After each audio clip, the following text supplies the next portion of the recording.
What the fuck is up? It is your host, Erica Nalen, and welcome back to another episode of the Hangover series.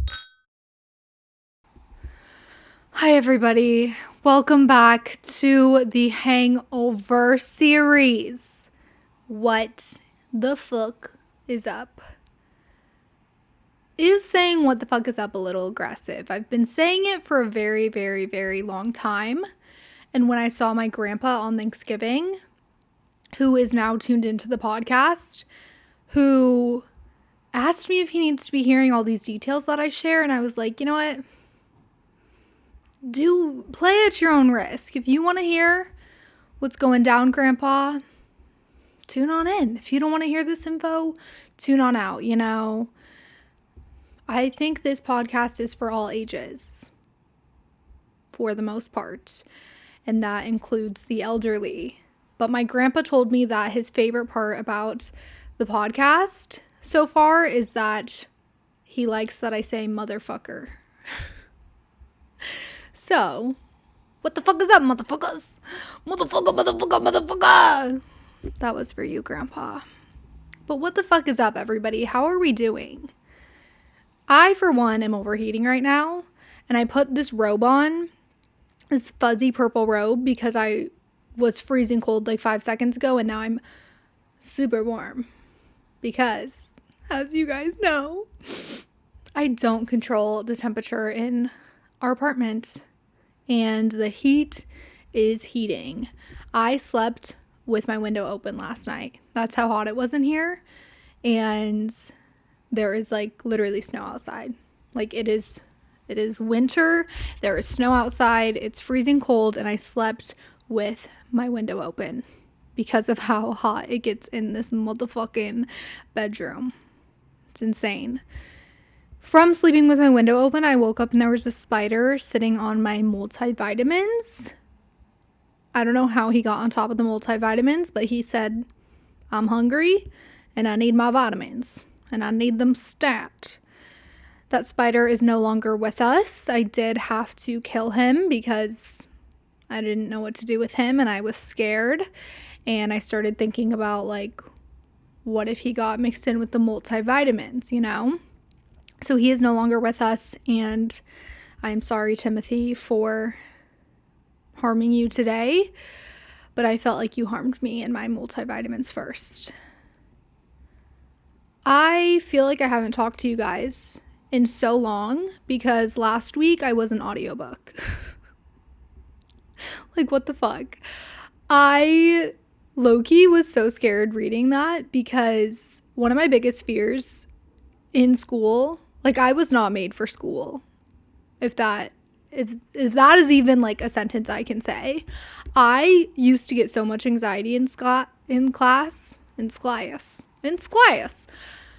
I used to get so much anxiety in class. I hated everything about it.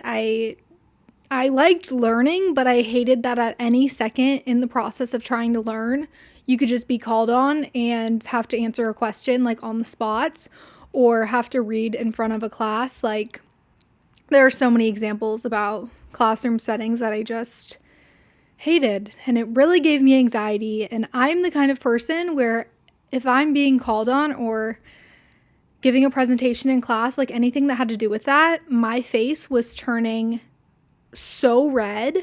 I like would forget how to speak and I became like a totally different person and like blacked out the whole experience. Like I just like, it's like my brain turned black. So I don't know where I was going with that. Audiobooks. Yes, I hated reading in class. Like when you would have to do popcorn reading, which like literally fuck all that. But I hated popcorn reading. I hated reading out loud in class. I like would have to read the whole entire page in fear that I was going to get called on. And I just fear like no one should have to be dealing with that in school. Like if we're here to learn, why am I anxious? And why am I reading an entire fucking novel just in case I get called on to read out loud? Like that should just not be a thing. So reading in class was something I was not fond of, and reading you guys my article as an audiobook when I listened back, like, it literally gave me the shivers because I was so scared of all of that. If this motherfucking truck does not shut the fuck up, like, I swear it's every time I am doing something where I need silence that happens. When I was back in Nebraska, I literally have never felt so much silence in my life. Like, I feel like my world shifted. But being an audiobook was fun. I hope you guys enjoyed the article, and I hope that I'm a good reader. And let me know if I should write more. I have a bunch of topics written down that I want to write about because sometimes it's easier to write than it is to say things aloud. But anyways, when I was back in Nebraska, I got like really amazing sleep because of how dark and how quiet it was there. Like, best sleep of my freaking life. First night I got back to Chicago, I was quickly reminded of how awful my sleep is here. Like, I thought something was genuinely wrong with me because of how bad my sleep quality is when I'm here. Like, it's so ass. And I was quickly reminded of that. I like forgot how bright it is in my room and that I have to sleep with a sleeping mask. The fucking beeping and honking outside. The fucking dog that someone walks out here, like, help. It barks like there has to be something wrong with it. It barks like nothing I've ever seen or heard before. And I've seen it outside before too. Like, it is not friendly with other dogs, but like, holy moly. I think that dog owns the motherfucking block. And it's so hot in here. Like, my room in Nebraska was so cold, and pros and cons to life, I guess. I don't know. But let me just describe Nebraska to you because I hate an airport. I was about to say I love an airport, and that was going to be a lie. I hate going to the airport. The airport, like O'Hare that we have here, is like the security is really fast, which I really like, but it is always like so overwhelming there. Like, there are so many motherfuckers running around security, and like, now you don't have to take your shoes off, but like sometimes they make you take your laptops out, sometimes they don't. Like, I hate that there aren't specific rules at every single airport, like, of what you have to take off, because so many people get confused. Like, they're like, oh, we don't have to take our jackets off here. Like, at the last airport, we had to take jackets off. And I'm like, bro, I don't know. But I hate that the rules change every fucking airport you're at. But the O'Hare airport is like so large. You know, you have to walk miles to get to Ubers. Like, so much is going on there.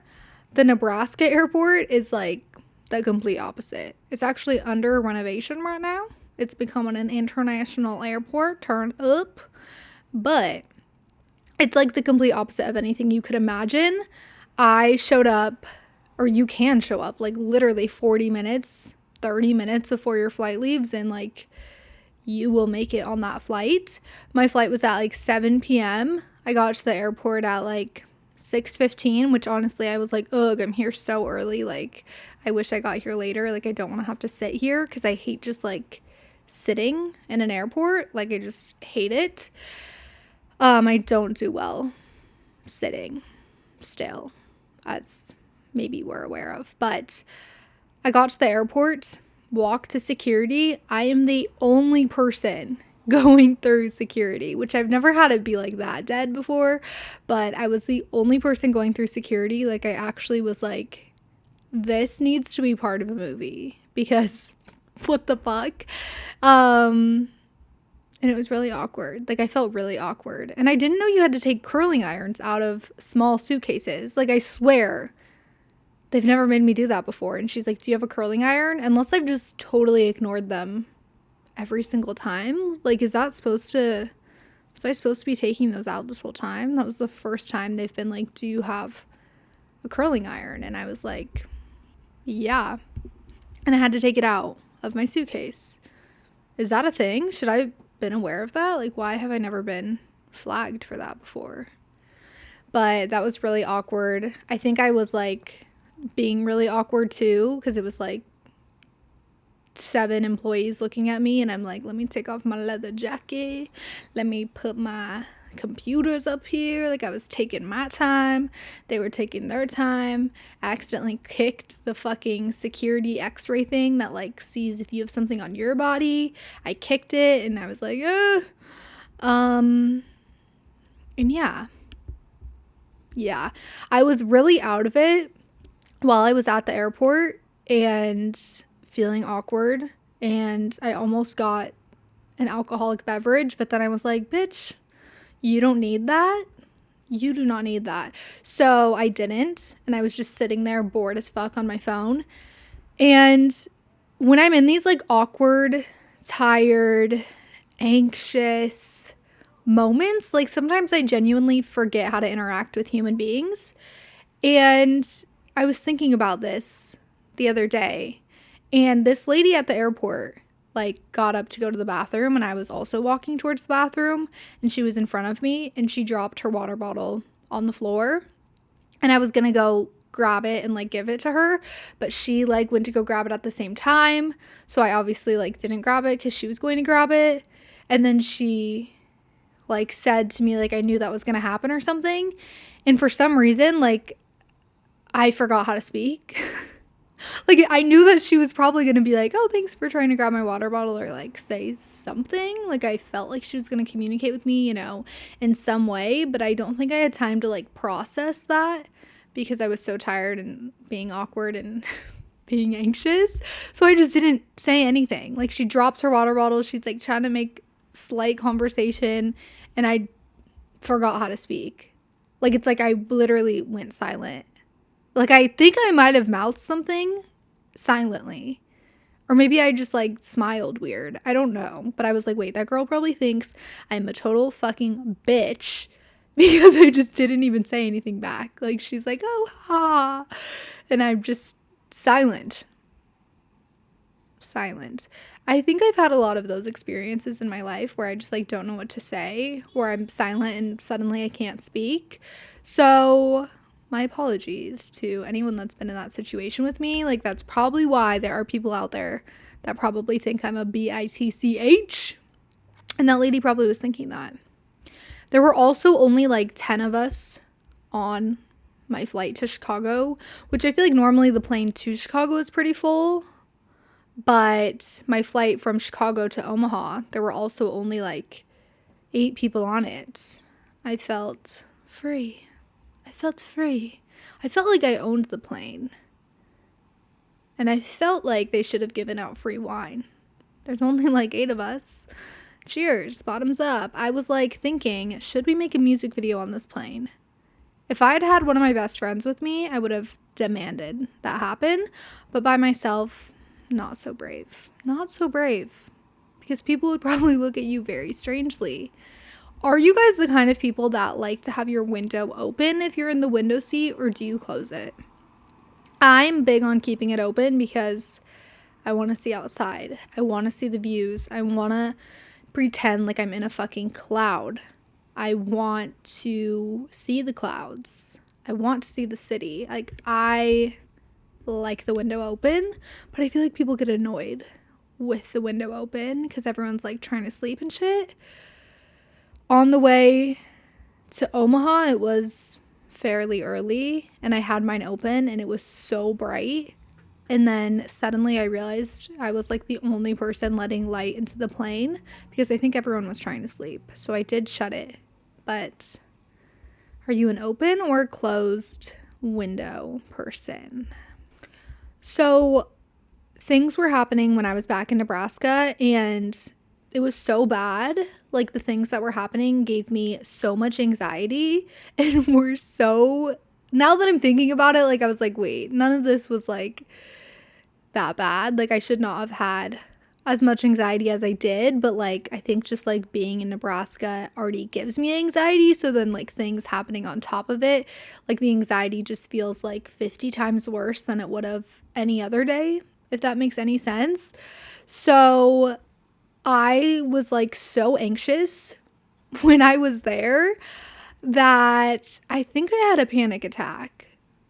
Like, When the panic attack was happening, I didn't know it was a panic attack. I thought I was just straight up dying. Like, I'm not even kidding you guys. I almost went to the hospital because I thought I was dying, and I called my sister and told her I thought I was dying. But now looking back on it and reflecting, I'm like, wait, I think I was having a panic attack because I was not dying. But that's a story from my therapist. I haven't seen her yet, and I'm really looking forward to seeing her this week. She is not ready for what I'm going to debrief with her. But I had so much anxiety when I was in Nebraska that I barely could podcast because I was like, oh my God, I have so much anxiety. Like, I can't even speak to the podcast. Like, I cannot confess my sins. Like, I felt so scared of you guys and so scared of myself. But I have calmed down. I have reflected on my actions, and I was like, okay, I can talk to you guys. And honestly, when I tell you guys what even gave me so much anxiety, you're going to be like, girl, I've done worse. And I have also done worse. But before we get into that, I want you guys to know that I almost got my belly button re-pierced while I was back in Nebraska as well. So I think I was like really going through something, which now I'm kind of thinking about, like, should I get it re-pierced? I don't know. I had my belly button pierced when I was like 20, 21, I think. And then when I moved to Chicago, immediately, like within 1 month of living here, it fell out and I didn't have a replacement and I couldn't find the back. So I just let the piercing close. And I went to get some wine with one of my friends in Omaha, and we were next door to this like tattoo piercing place. And she was like, I've kind of been wanting to get my eyebrow pierced. Like, would you go get it pierced with me? And I was like, of course.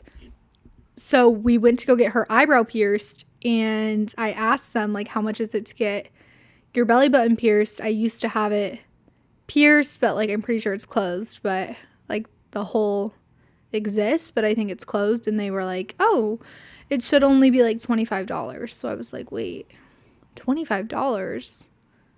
Shit. But then I was like, is this the wine talking? Like, do I actually want it pierced? Is it the glass of wine I had? Like, I haven't really thought about it. And like, I have made very impulsive decisions in the past. For example, like getting a tattoo, or just random examples that we don't even need to get into. But I've made impulsive decisions, which, like, I mean, I had my belly button pierced before, so I don't think this would be that impulsive. But, you know, I didn't have time to think if I actually wanted it re-pierced or not.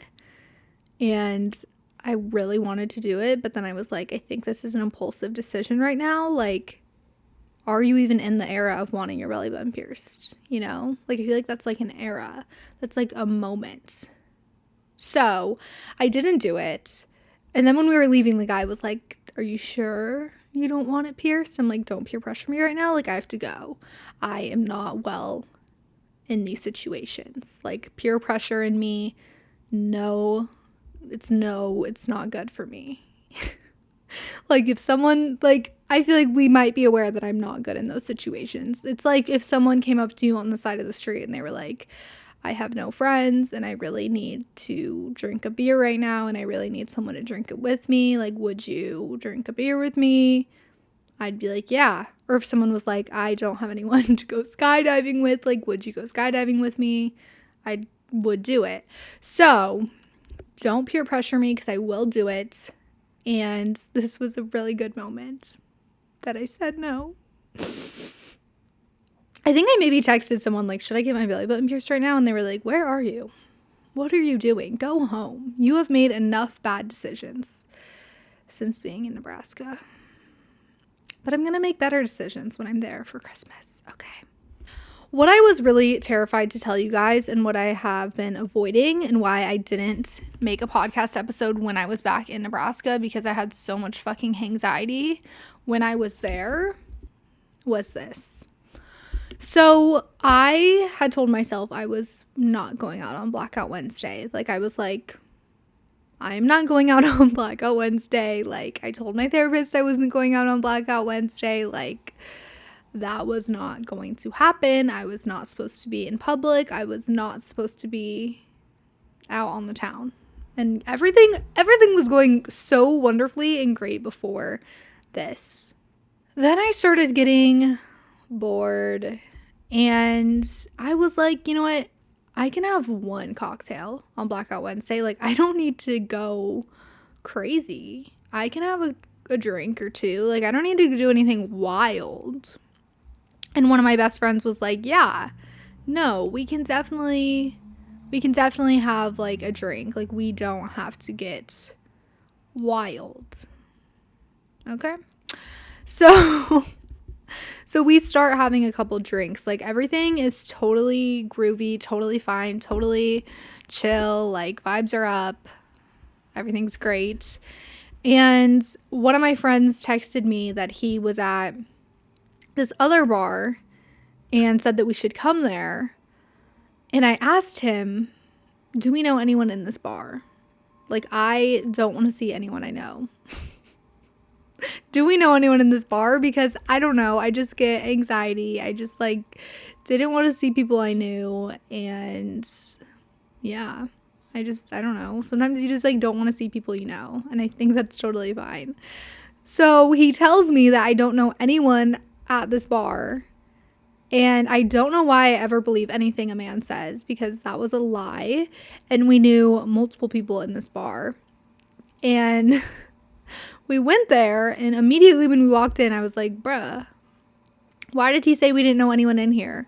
And I see like a group of my ex-boyfriend's friends that I don't think like me, or at least they didn't like me in the past, and they said some crazy shit. I think one of them left a hate comment on the podcast one time. So seeing them there, I think I got anxiety and my brain like shut off, basically. I started taking a tequila shot, which maybe turned into 2 tequila shots, which maybe then turned into a vodka soda. I was avoiding eye contact with everybody. Like, I'm not even kidding. I did not make eye contact with anyone that I knew because I was like, who are these people? I didn't want to see anyone I know. I'm feeling scared. I am not supposed to be out right now. Like, help. And we eventually left that bar pretty quickly. But I think, which maybe this is just something I'm totally making up, but I think I started getting so much anxiety about seeing like all these people. And I don't even know if one of my ex-boyfriends was in there. Like, I think I just thought maybe he was because his friends were in there. I don't know. I've just had such bad situations happen in Nebraska that I'm like, when I see someone that is associated with a bad situation, my anxiety like takes over, and I think my body goes into like fight or flight mode thinking that something bad is going to happen. So I feel like, I mean, yeah, I started taking tequila shots, but I also feel like my anxiety spiked so much that I just like my brain turned off. So we go to another bar and my brain is turned off, okay? I also had a couple drinks, okay? Brain turned off with anxiety plus like having drinks, not a good combination. And this is where I get my anxiety from, which now that I'm thinking about it, it's not that bad and it's kind of girl boss, I think. So we're at this next bar and my friend is standing at the bar, like waiting to order us drinks. And I'm standing next to her at the bar, waiting for us to order drinks. And this man comes up to order a drink like next to me. And I feel like men are kind of aggressive sometimes with this kind of stuff because they think that since they're a man, they can just like get a drink before you. I don't know. So he like shoves me out of my spot. And now suddenly he's in my spot at the bar counter where I was standing. And he pushed me out of my spot. And now I'm standing behind my friend. And, you know, sober me probably would have just been like, oh, I see you took my spot, or like, oh, and not cared as much, maybe, I don't know. But drunk me was not happy about that, because why are you touching me? Don't shove me. And why are you in my spot? Like, I was just standing there and now I'm not standing there anymore because a man just shoved me out of my spot. So my drunk tequila brain did not like that. And so I shoved the man back, not even like super aggressively, But I did like shove him back, and I probably only needed to do that one time, but again, my drunk brain was unsettled, so I think I maybe did it 3 times. Like I just kind of like shouldered him 3 times. And I do know that he gave me a weird look, like, bitch, what the fuck? But like, bitch, what the fuck? To you. You moved me out of my spot. And his friend did not like that I was pushing his friend. So maybe it was more aggressive than I remember, but I really don't think it was. But his friend started yelling at me in front of everyone and called me a bitch and was like, "You fucking bitch, who the fuck do you think you are? Like, what's your fucking problem?" And I was like, he shoved me first. Like, he moved me out of my spot. And then his friend just like still was yelling at me and asking me what my fucking problem was and told me not to shove people. So I turned around and looked at my guy friend and I was like, help. Like, help me. They're yelling at me. And he yelled at them back and told them that if they had a problem with me, they could talk to him, and that shut them up. But, like, I'm thankful that my guy friend defended me and told them to shut up. But, like, why does it take a man to talk for men to shut up? Like, why couldn't those men listen to me and my shoving and me saying that he shoved me first? Like, why couldn't they just listen to what I was saying? Why did I have to get a man involved? And then when they hear a man talking, then they get mute? It doesn't make sense. But that happened. And for some reason, that gave me like so much anxiety. Like I replayed the situation so many times, the best that I could in that state of mind. But I was like, wait, maybe I shoved him like way more aggressively than I needed to. I don't think I did though. But like I definitely didn't need to do it 3 times. And that is my reflection. I told my family about this and my sister told me that I need to not do that. And she's right. I don't know where I was going with that, but she's right. I don't need to be doing that. But men also don't need to be doing that. He shoved me first. I'm just defending myself. But it did give me a lot of anxiety. So I'm going to try not to do that in the future. I'm just so much more ballsy when I have tequila in my system, and I was already feeling feisty from seeing my ex-boyfriend's friends or whoever the fuck, and I was just feeling frightful. Okay, I was feeling scared. I'll never have to see those people again, hopefully. And I was gonna say I hope they don't hate me, but I honestly don't care if they hate me because they shoved me first.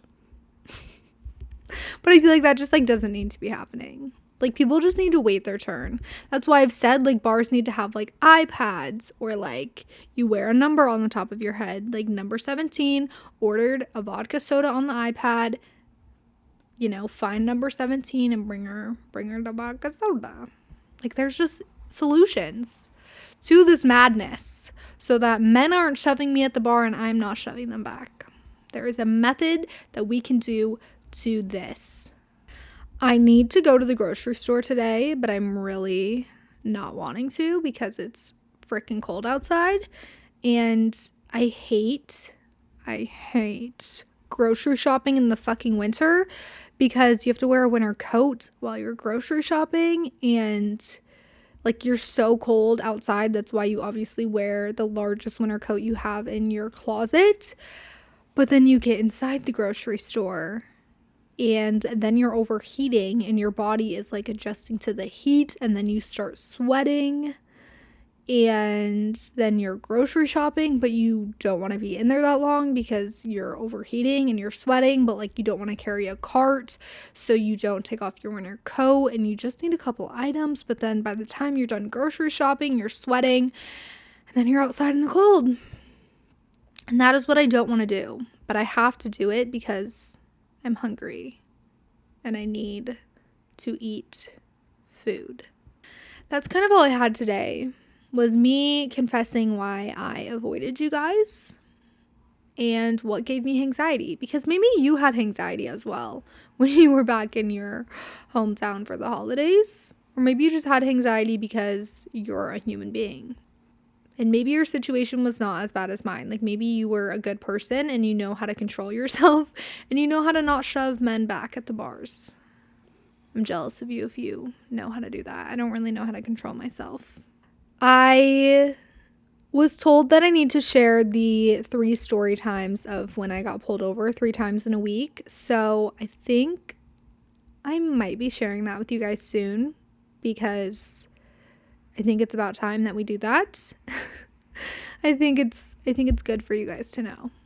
Thank you guys so much for tuning in, and I look forward to talking to you guys next week.